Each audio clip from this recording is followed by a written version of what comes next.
ఈ 42% రిజర్వేషన్ ఇచ్చేటప్పుడు ఏదైతే గతంలో 2018లో ఏ చట్టం అయితే ఉన్నదో ఆ చట్టాన్ని సవరించే అంశం కూడా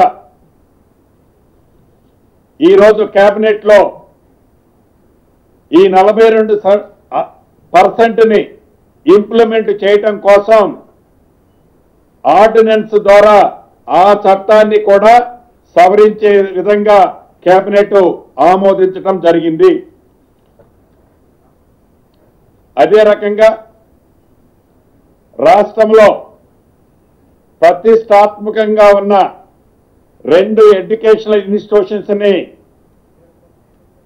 యూనివర్సిటీలుగా కూడా ఈరోజు నిర్ణయం తీసుకోవటం జరిగింది. ఒకటి అమితి, ఇది మన దేశంలోనే కాదు ప్రపంచవ్యాప్తంగా ఒక 15 యూనివర్సిటీలను తీసుకుంటే అందుట్లో ఇది 11వ స్థానంలోనో 12వ స్థానంలోనే ఉంది. ఈ యూనివర్సిటీకి, ఈ ఎడ్యుకేషనల్ ఇన్స్టిట్యూషన్స్ కి